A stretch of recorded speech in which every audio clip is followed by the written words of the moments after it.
1 Samuel, chapters 14 and 15. Now it came to pass upon a day that Jonathan the son of Saul said unto the young man that bare his armor, Come, and let us go over to the Philistines' garrison, that is on the other side. But he told not his father. And Saul tarried in the uttermost part of Gibeah, under a pomegranate tree, which is in Migron. And the people that were with him were about 600 men. And Ahiah, the son of Ahitub, Ichabod's brother, the son of Phinehas, the son of Eli, the Lord's priest in Shiloh, wearing an ephod. And the people knew not that Jonathan was gone. And between the passages by which Jonathan sought to go over unto the Philistines' garrison, there was a sharp rock on one side, and a sharp rock on the other side. The name of one was Bozez, the name of the other Senei. The forefront of the one was situate northward over against Michmash, and the other southward over against Gibeah. And Jonathan said to the young man that bare his armor, Come and let us go over unto the garrison of these uncircumcised. It may be that the Lord will work for us, for there is no restraint to the Lord to save by many or by few. And his armor-bearer said unto him, Do all that is in thine heart. Turn thee, behold, I am with thee according to thy heart. Then said Jonathan, Behold, we will pass over unto these men, and we will discover ourselves unto them. If they say thus unto us, Tarry until we come to you, then we will stand in our place, and will not go up unto them. But if they say thus, Come up unto us, then we will go up, for the Lord hath delivered them into our hand, and this shall be a sign unto us. And both of them discovered themselves unto the garrison of the Philistines. And the Philistines said, Behold, the Hebrews come forth out of the holes where they had hid themselves. And the men of the garrison answered Jonathan and his armor-bearer, and said, Come up to us, and we shall show you a thing. And Jonathan said unto his armor-bearer, Come up after me, for the Lord hath delivered them into the hand of Israel. And Jonathan climbed up upon his hands and upon his feet, and his armor-bearer after him. And they fell before Jonathan, and his armor-bearer slew after him. And that first slaughter, which Jonathan and his armor-bearer made, was about 20 men, within as it were a half acre of land, which a yoke of oxen might plow. And there was trembling in the host, in the field, and among all the people, the garrison, and the spoilers. They also trembled, and the earth quaked, so it was a very great trembling. And the watchmen of Saul in Gibeah of Benjamin looked, and behold, the multitude melted away, and they were on beating down one another. Then said Saul unto the people that were with him, Number now, and see who is gone from us. And when they had numbered, behold, Jonathan and his armor-bearer were not there.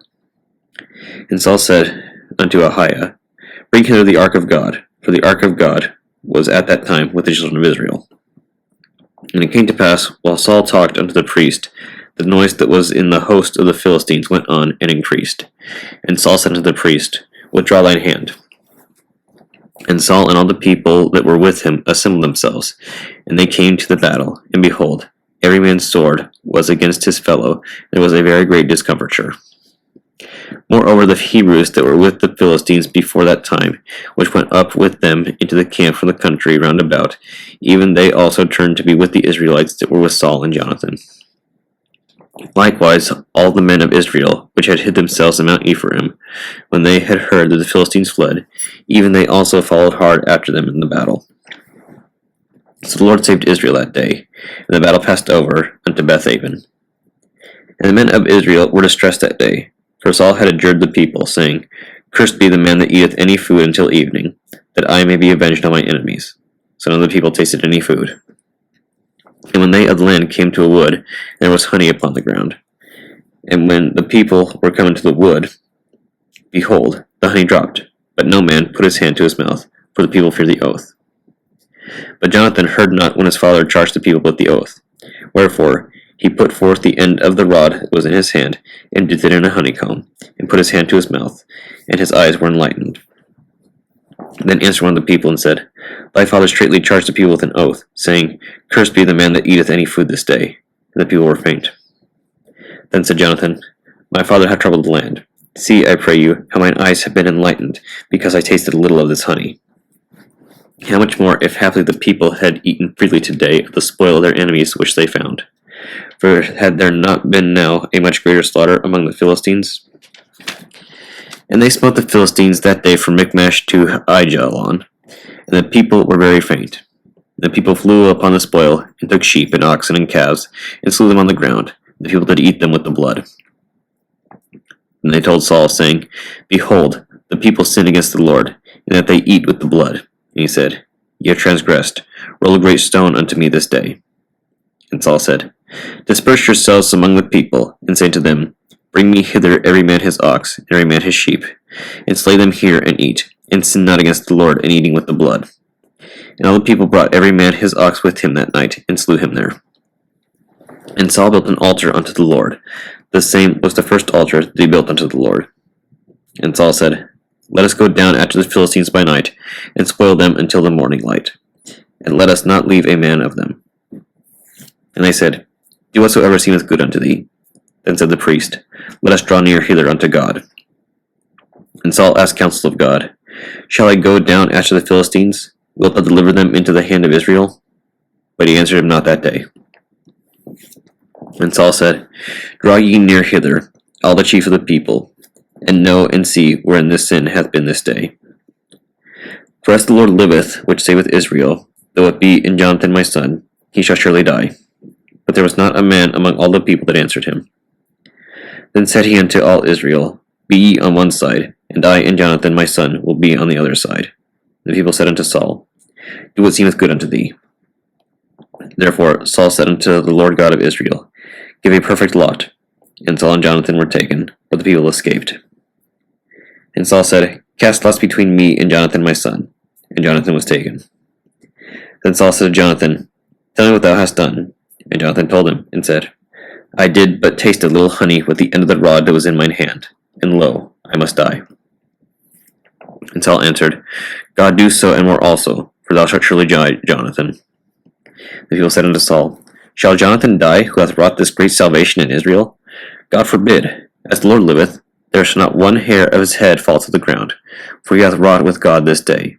So the people rescued Jonathan, that he died not. Then Saul went up from following the Philistines, and the Philistines went to their own place. So Saul took the kingdom over Israel, and fought against all his enemies on every side, against Moab, and against the children of Ammon, and against Edom, and against the kings of Zobah, and against the Philistines, and whithersoever he turned himself, he vexed them. And he gathered a host, and smote the Amalekites, and delivered Israel out of the hands of them that spoiled them. Now the sons of Saul were Jonathan, and Ishuai, and Malchishua, and the names of his two daughters were these. The name of the firstborn, Merab, and the younger, Michael. The name of Saul's wife was Ahinoam, the daughter of Ahimaaz, and the name of the captain of his host was Abner, the son of Ner, Saul's uncle. And Kish was the father of Saul, and Ner, the father of Abner, was the son of Abiel. And there was sore war against the Philistines all the days of Saul. When Saul saw any strong man, or any valiant man, he took him unto him. Samuel also said unto Saul, The Lord sent me to anoint thee to be king over his people, over Israel. Now therefore hearken thou unto the voice of the words of the Lord. Thus saith the Lord of hosts, I remember that which Amalek did to Israel, how he laid wait for him in the way, when he came up from Egypt. Now go and smite Amalek, and utterly destroy all that they have, and spare them not, but slay both man and woman, infant and suckling, ox and sheep, camel and ass. And Saul gathered the people together, and numbered them in Telaim, 200,000 footmen, and 10,000 men of Judah. And Saul came to the city of Amalek, and laid wait in the valley. And Saul said unto the Kenites, Go, depart, get you down from among the Amalekites, lest I destroy you with them. For ye showed kindness to all the children of Israel, when they came up out of Egypt. So the Kenites departed from among the Amalekites. And Saul smote the Amalekites from Havilah until thou comest to Shur, that is over against Egypt. He took Agag, the king of the Amalekites, alive, and utterly destroyed all the people with the edge of the sword. But Saul and the people spared Agag, and the rest of the sheep, and of the oxen, and of the fatlings, and the lambs, and all that was good, and would not utterly destroy them. But everything that was vile and refuse they destroyed utterly. Then came the word of the Lord unto Samuel, saying, It repenteth me that I have set up Saul to be king, for he has turned back from following me, and hath not performed my commandments. And it grieved Samuel, and he cried unto the Lord all night.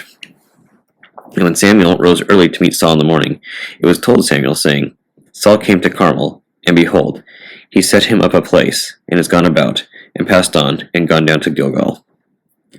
And Samuel came to Saul, and Saul said unto him, Blessed be thou of the Lord, I have performed the commandment of the Lord. And Samuel said, What meaneth this the bleating of the sheep in mine ears, and the lowing of the oxen which I hear? And Saul said, They have brought them from the Amalekites, for the people spared the best of the sheep and of the oxen, to sacrifice unto the Lord thy God, and the rest we have utterly destroyed. Then Samuel said unto Saul, Stay, and I will tell thee what the Lord hath said to me this night. And he said unto him, Say on. And Samuel said, When thou wast little in thine own sight, wast thou not made the head of the tribes of Israel, and the Lord anointed thee king over Israel? And the Lord sent thee on a journey, and said, Go and utterly destroy the sinners of the Amalekites, and fight against them until they be consumed. Wherefore then didst thou not obey the voice of the Lord, but didst fly upon the spoil, and didst evil in the sight of the Lord? And Saul said unto Samuel, Yea, I have obeyed the voice of the Lord, and have gone the way which the Lord sent me, and brought Agag the king of Amalek, and have utterly destroyed the Amalekites. But the people took of the spoil sheep and oxen, the chief of the things which should have been utterly destroyed, to sacrifice unto the Lord thy God in Gilgal. And Samuel said, Hath the Lord as great delight in burnt offerings and sacrifices as in obeying the voice of the Lord? Behold, to obey is better than sacrifice, and to hearken than the fat of rams. For rebellion is as the sin of witchcraft, and stubbornness is as iniquity and idolatry. Because thou hast rejected the word of the Lord, he hath also rejected thee from being king. And Saul said unto Samuel, I have sinned, for I have transgressed the commandment of the Lord, and thy words, because I feared the people, and obeyed their voice. Now therefore, I pray thee, pardon my sin, and turn again with me, that I may worship the Lord. And Samuel said unto Saul, I will not return with thee, for thou hast rejected the word of the Lord, and the Lord hath rejected thee from being king over Israel. And as Samuel turned about to go away, he laid hold upon the skirt of his mantle, and it rent. And Samuel said unto him, The Lord hath rent the kingdom of Israel from thee this day, and hath given it to a neighbor of thine, that is better than thou. And also the strength of Israel will not lie nor repent, for he is not a man that he should repent. Then he said, I have sinned, yet honor me now, I pray thee, before the elders of my people, and before Israel, and turn again with me, that I may worship the Lord thy God. So Samuel turned again after Saul, and Saul worshipped the Lord. Then said Samuel, Bring ye hither to me Agag, the king of the Amalekites. And Agag came unto him delicately. And Agag said, Surely the bitterness of death is past.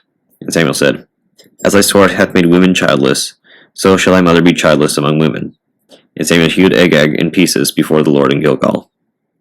Then Samuel went to Ramah, and Saul went up to his house to Gibeah of Saul. And Samuel came no more to see Saul until the day of his death. Nevertheless, Samuel mourned for Saul. The Lord repented that he had made Saul king over Israel. Psalm 100, a psalm of praise. Make a joyful noise unto the Lord, all ye lands. Serve the Lord with gladness. Come before his presence with singing. Know ye that the Lord, he is God. It is he that hath made us, and not we ourselves. We are his people, and the sheep of his pasture. Enter into his gates with thanksgiving, and into his courts with praise. Be thankful unto him, and bless his name. For the Lord is good, his mercy is everlasting, and his truth endureth to all generations. Psalm 101, a psalm of David. I will sing of mercy and judgment. Unto thee, O Lord, will I sing. I will behave myself wisely in a perfect way. O, when wilt thou come unto me? I will walk within my house with a perfect heart. I will set no wicked thing before mine eyes. I hate the work of them that turn aside. It shall not cleave unto me. A froward heart shall depart from me. I will not know a wicked person. Whoso privily slandereth his neighbor, him will I cut off. Him that hath a high look and a proud heart will I not suffer. Mine eye shall be upon the faithful of the land, and that they may dwell with me. He that walketh in a perfect way, he shall serve me. He that worketh deceit shall not dwell within my house. He that telleth lies shall not tarry in my sight. I will early destroy all the wicked of the land, that I may cut off all the wicked doers from the city of the Lord. Proverbs chapter 18, verses 11 through 15. The rich man's wealth is his strong city, and is a high wall in his own conceit. Before destruction the heart of man is haughty, before honor is humility. He that entereth the matter before he heareth it, it is folly and shame unto him. The spirit of a man will sustain his infirmity, but a wounded spirit who can bear? The heart of the prudent getteth knowledge, and the ear of the wise seeketh knowledge. Ecclesiasticus chapter 34. The hopes of a man void of understanding are vain and false, and dreams lift up fools. Whoso regardeth dreams is like him that catcheth at a shadow, and followeth after the wind. The vision of dreams is the resemblance of one thing to another, even as the likeness of a face to a face. Of an unclean thing what can be cleansed? And from that thing which is false, what truth can come? Divinations and soothsayings and dreams are vain, but the heart fancieth, as a woman's heart in travail. If they be not sent from the Most High in thy visitation, set not thy heart upon them. For dreams have deceived many, and they have failed that put their trust in them. The law shall be found perfect without lies, and wisdom is perfection to a faithful mouth. A man that hath travelled knoweth many things. He that hath much experience will declare wisdom. He that hath no experience knoweth little, but he that hath travelled is full of prudence. When I travelled, I saw many things, and I understand more than I can express. I was oft times in danger of death, yet I was delivered because of these things. The spirit of those that fear the Lord shall live, for their hope is in him that saveth them. Whoso feareth the Lord shall not fear, nor be afraid, for he is his hope. Blessed is the soul of him that feareth the Lord, to whom doth he look, and who is his strength? For the eyes of the Lord are upon them that love him. He is their mighty protection and strong stay, a defense from heat, and a cover from the sun at noon, a preservation from stumbling, and a help from falling. He raiseth up the soul, and lighteneth the eyes. He giveth health, life, and blessing. He that sacrificeth a thing wrongfully gotten, his offering is ridiculous, and the gifts of unjust men are not accepted. The Most High is not pleased with the offerings of the wicked, neither is he pacified for sin by the multitude of sacrifices. Whoso bringeth an offering of the goods of the poor doeth as one that killeth the son before his father's eyes. The bread of the needy is their life. He that defraudeth him thereof is a man of blood. He that taketh away his neighbour's living slayeth him, and he that defraudeth the labourer of his hire is a bloodshedder. When one buildeth and another pulleth down, what profit have they then but labour? When one prayeth and another curseth, whose voice will the Lord hear? He that washeth himself after the touching of a dead body, if he touch it again, what availeth his washing? So is it with a man that fasteth for his sins, and goeth again, and doeth the same. Who will hear his prayer? Or what doth his humbling profit him?